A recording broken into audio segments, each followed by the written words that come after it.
Alright, hello everybody, Scott Golden here with the Pro Wrestling Logic YouTube channel, and right now we're going to talk about NXT for the 29th of April 2020. If you're new here, please like, subscribe, comment below. I'll give you plenty to comment on with this review, but if you like pro wrestling and you want a comprehensive audio history of the sport and reviews, this is the place for it. Subscribe, tell your friends, tell your family, tell your paperboy, and whomever else. Anyway, NXT for the 29th of April 2020. We go into another empty arena show. Big surprise. Tom Phillips from the inside of Full Sail University welcomes us. There is no shot of Mauro Ranallo or Beth Phoenix, but we do hear them on commentary. Perhaps they're working from home. Perhaps they're working from a sound studio. But regardless, they're working remotely. Now, just what a concept! A multi-million-dollar, billion-dollar company can set up people to work remotely so they don't get sick. Finally, someone with a brain. Anyway, Make-A-Wish logo is predominantly featured on the lights. This is because I think today is National Make-A-Wish Day. Good for them that they're promoting doing charitable functions. This is good. We open with Isaiah Swerve Scott defeating El Hijo de Fantasma. I know I butchered that. Sorry about that. I'm not good with my Mexican pronunciations. Anyway, so Scott defeats Fantasma in an interim NXT Cruiserweight Championship tournament match. Scott pins him with a cradle to get his first win, and he goes even in the tournament at 1-1. Pretty even match going forward. Fantasma hits Swerve with a beautiful enziguri onto the floor. Fantasma looks to have taken advantage, but Swerve springboards into a Super Frankensteiner, which looked pretty dangerous, actually. Athletic, but it just looked like that could have gone really wrong really quickly. Fantasma hits a run of his own and sends Swerve to the outside. Fantasma rolls out, and then Swerve leapt onto the apron and hit Fantasma with a running kick before the show cuts to commercial. I hate commercials in the middle of matches, but they're an unavoidable thing until we finally transfer to what I think is coming in the next 10 years, which is the scroller bar that like ESPN and other sports channels have and news channels have. I think we're going to see scroller bars of advertisements at the bottom of the screen for the duration of the show. I don't think people are going to sit through advertisements that much longer. That would be my guess. Just a prognostication, see where it goes. Anyway, Swerve has control as we come back from the break. Fantasma reverses and nails a drop kick to create some separation.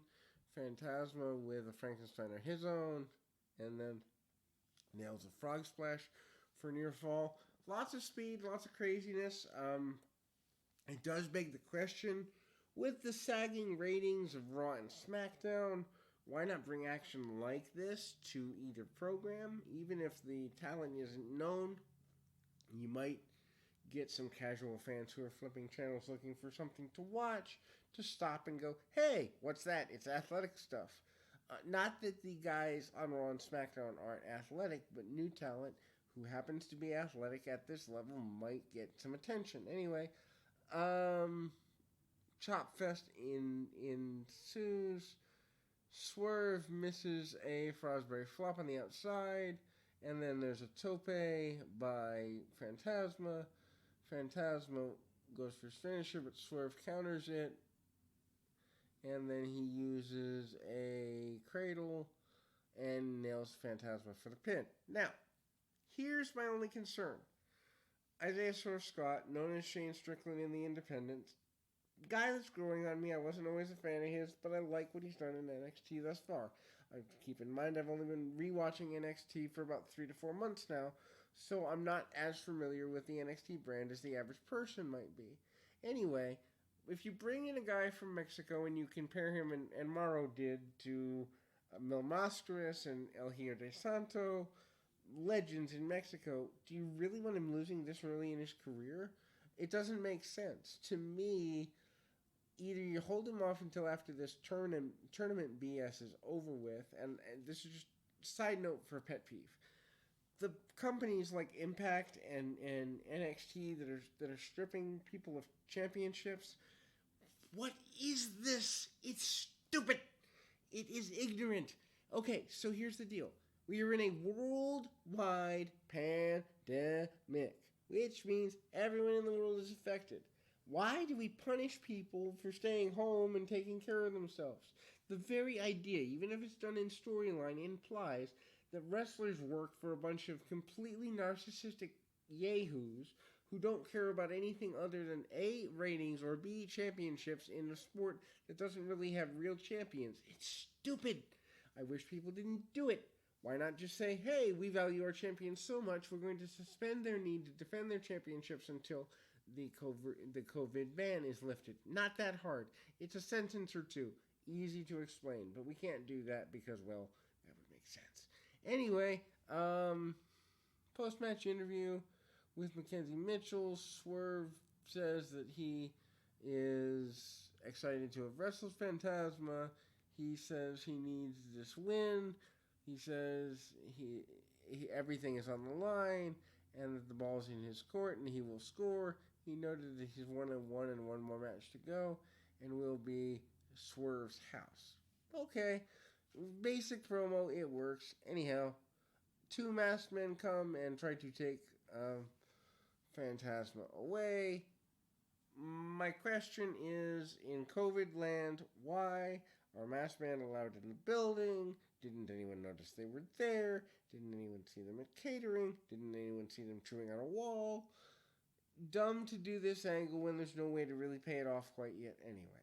Now, during the commercial, we come back from commercial, Donovan Dijak comes back, cuts a promo, basically says that Johnny Gargano is a yahoo, and that he's going to wrestle him next week. I love Dijak, but why Dijak versus Gargano? Don't know. Anyway, Candice LeRae with her husband, Johnny Gargano, versus Casey Calanozo. I'm pronouncing that wrong. Anyway, first time I've seen her.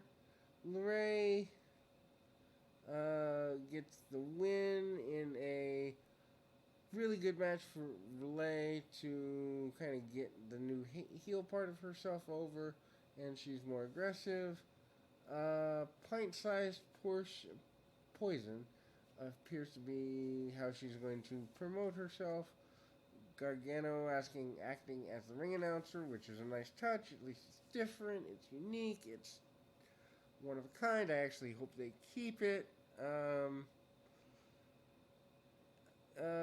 Casey gets in, shines up things, and hits LeRae with several shots early in the match. LeRae finally cuts her off. LeRae arrogantly went for a Gargano escape, and Casey cradled her for a near fall. This was this is kind of an interesting use of certain moves here. LeRae hits her new curve stomp finisher, the Wicked Stepsister. Why is that the name of the move? Nobody told us. Wouldn't that be a better move for Sister Abigail? Don't know. Anyway, and she gets the victory. Post-match, we see her leaving. She turns around to go back in the ring, and Gargano escaped, and Gargano beamed with pride. Damian Priest cuts a promo on Keith Lee, and that is to set up the main event for later in the program. Somebody in the comments, do me a favor, sell me on Damian Priest. I don't get it. To me, he's just a guy trying to act tough. I get Keith Lee. I love Keith Lee. Seen Keith Lee since his Evolve days. Watched him develop. Think he's great. Love the fact that he's the North American champion. Don't get Damian Priest at all. Would like to understand why he's so popular. Somebody help. Anyway, so then we see the dumbest segment of the Wednesday Night War for this particular evening. We see the NXT Tag Team Champions. Now, let me get this straight. The Tag Team Champions in a stupid comedy sketch. Matt Riddle and Timothy Thatcher. They're out next for the Newly Bro show. which I guess is kind of like Newlyweds, except neither Thatcher or Riddle are ostensibly gay, so we call them bros instead of a dating show. Uh, it comes straight out of just every. It's the equivalent of like a modern day um, Masters of the Powerbomb, Sid Vader, Davey Boy, and Sting blow up the gold boat thing in like '92. It's that bad. So if you like wrestle crap, if you like things that make you wonder why certain people are on the planet and allowed to write for wrestling programming, this might be a segment for you. Anyway, um, Byron Saxton plays the role of Carlton Banks from Fresh Prince of Bel-Air, a complete nerd who tries to get over the fact that he's not a nerd but acts like one anyway. He asks them a series of questions. They kind of do campy jokes. It's a useless segment. It insults the wrestling nature and the real life nature of both Thatcher and Riddle. It's almost like Vince said, they're too serious. Let's give them some character. Let's give them something to put meat on their bones. It's just stupid. It's David Arquette worthy. It's just there's no purpose. There's no point. So Saxton, they go back and forth about what Riddle had for breakfast. Timothy Thatcher said, "Why should he care?" Riddle basically admits to being a stoner and says he doesn't know either. Saxton then asks Thatcher about his favorite TV show. Thatcher says he doesn't own a TV, but that if the price is right, he might buy one. So basically, here's a guy who happens to be one of your new talents, who, if he doesn't own a TV, does that mean he's never watched the network, which means he doesn't study wrestling footage? Inquiring minds want to know these things. So then the next question, what's the craziest place you've done it as a wrestler? Which implies had a match, not like had sex in a wrestling ring. He then says that he had a triple threat match at a laundromat. Riddle wrote down his answer as threesome on a washer. Yeah, this is just stupid. Speed round. And then Fabian Archer and Marcel Bartel come out. They ambush the champions. I'm not quite sure I agree with them being the next in line, but at least he gets us out of the segment. Good beat down by the heel. Tag team champions are laid left out. Match between two teams will be coming. Video packages comes to get people to donate to Make-A-Wish, which I understand is a good idea except for two small problems. Could we hold this off until the donations would actually go somewhere? Because, well, right now, especially Make-A-Wish kids, I don't know, they're risk factors for COVID, so they're not leaving their house. And secondly, if let's see, in the United States, 20 million people have applied for unemployment. There's 320 million people in the country. So that's like, 25, 10, 15, 16, like 1 in 16 people has applied for unemployment. Do you really think that they have the money to donate to Make-A-Wish? I wish they did. I plan to when this channel is monetized, but the fact remains, hello, most people don't have the money for this. And it's stupid to beg people for money in the middle of a pandemic anyway. So then we go to Adam Cole does a promo on Velveteen Dream, plugging title match upcoming. With everything that happened with Patrick Clark, a.k.a. the Velveteen Dream, over the last week, with his suspicions of being inappropriate with minors, do we really want to promote the guy? We haven't even heard WWE take a stance on this yet. but we're promoting him to be in a championship match somewhere in the very near future, maybe even next week. We don't know when, but closer at hand. I think this is stupid. What do you do if he ends up being guilty? What do you do if there ends up being a lawsuit? What do you do if there ends up being more allegations? You've backed yourself into a corner. You cool him off for, I don't know, even a month. And you don't put him on TV until all this is blown over. And then you bring it back. Plus, wouldn't it make more sense to have the major clash between the two actually happen at, I don't know, like a takeover somewhere down the road here? So that when it actually happens, people care about it? Good idea. Anyway, Mia Yim versus Charlotte Flair in a non-title match. Not sure why it's non-title. Flair's there anyway. Put the title up. Flair submits Yim in a great match. Submits her with the figure 8. Back and forth early. Yim fires with a series of kicks. And then cannonball into the corner. Yim says that she basically hits a tarantula at one point. She goes for a dive and gets cut off. Go to commercial. Flair comes back. She's working over Yim. As the show comes back from the break, Flair cuts her off several times. Flair taunts her, and Yim fires back. She strikes with soul food. Then Flair cuts her off again. A lot of cut-offs here. Yim with a code red for near fall. Then we see the Lion Tamer. I wish someone had mentioned that the guy who uses it is now not earning his money, taking it from a billionaire or something. Like, it's just a great place to take a shot at AEW if you really wanted to.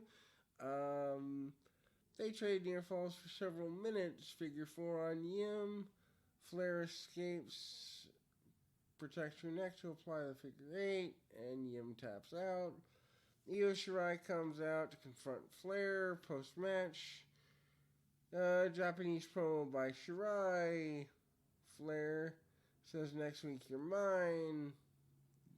And I assume this is a title match between them on the next episode.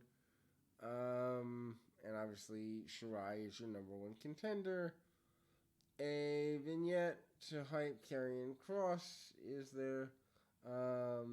Finn Balor announced for next week. And yet he wasn't there last week, so I don't get it.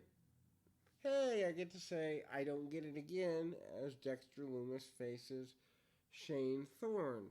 Dexter Lumis have not been around for the beginning of his ascension here in NXT. Somebody sell me on the guy. As best I can tell, he is an updated version of Waylon Mercy meets Festus. I don't know why that's supposed to be popular. Somebody help. Anyway, Lumis wins after a ref stoppage. Thorne passes out from an arm triangle. Now, Thorne was most recently on Raw with his tag partner. MVP is going to manage them, and yet Thorne is on 2 shows now. Don't quite get why he's allowed to be on multiple shows and other people aren't. This should be explained. North American champion Keith Lee cuts a promo on Damian Priest and about their title match upcoming.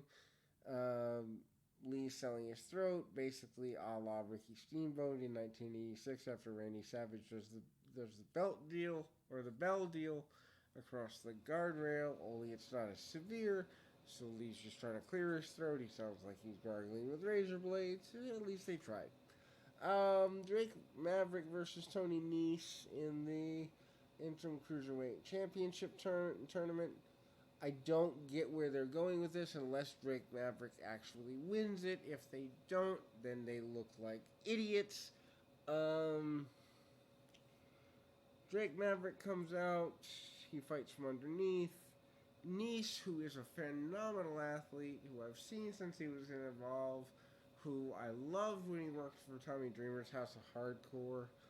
All these years later, 3 years with WWE, and there's absolutely nothing about him that stands out as a person. This makes me sad. I think he's got a character in him. They just gotta find it. Anyway,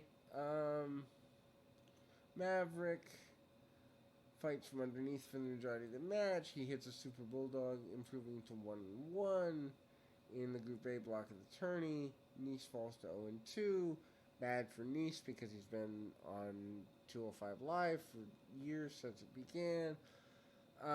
Nice puts the boots to Maverick early, and then Maverick selling was really decent.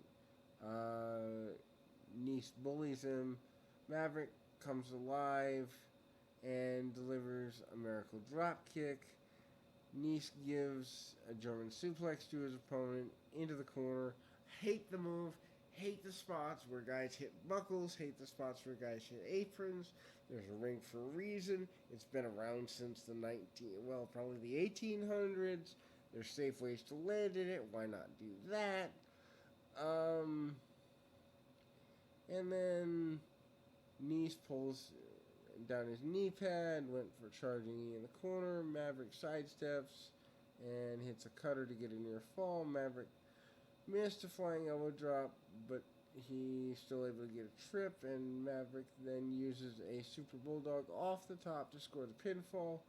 Post-match interview, Drake Maverick cuts an impassioned promo saying he's ready to do everything, he's not ready to quit. Now, wrestling school students, watch this again and again and again and again till you learn how to get excited. Look, there's no one in the crowd.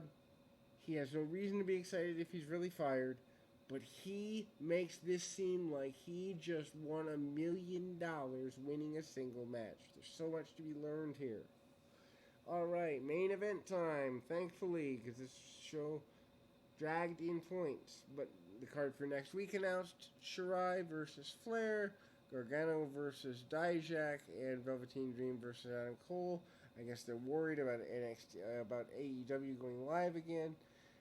Anyway, Lee versus Damian Priest retains his title. Lee gained revenge after pinning Priest in a grudge match. The grudge match really doesn't go too far. Anyhow, Lee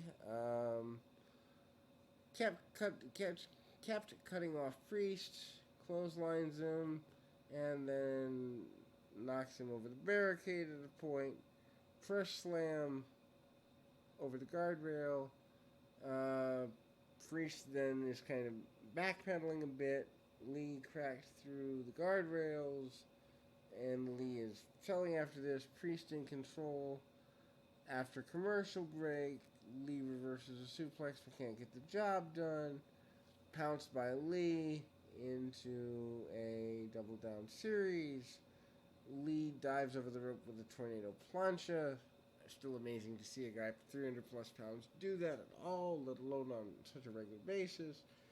Lee with a brutal lariat for a near fall. Priest fights back, and they exchange chokeholds and the like.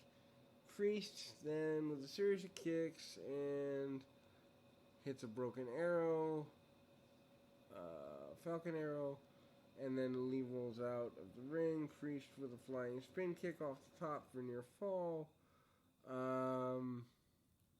Then there's the deadlift superplex spot from Lee for another near fall. Priest with a choke slam, and Lee kicks out at 1. Priest with a flying spin kick off the top, and Lee kicks out after grabbing the title belt. Priest retrieves kind of the nightstick that he used before, and the title belt was kind of a red herring. Referee confiscates the belt, turned his back, and Priest went to hit Lee with it and gets caught. Lee blocks and hits the thing, that he's limitless. Lee then hits a spirit bomb to score the pin. Good win for Keith Lee. Glad he's not losing the championship anytime soon. I don't think there's anyone at the level that's ready to take it off him yet. And personally, I wouldn't want to see him lose unless he's going to go after Adam Cole. But that's just a personal preference. Anyway, there's your NXT review for the 29th of April, 2020. If you're really satirically hating yourself, hang in there. The Impact review will be up momentarily. Also a Superstars review will come up today too. But in any event, keep your feet on the ground, your mind in the moment. Until next time, everybody.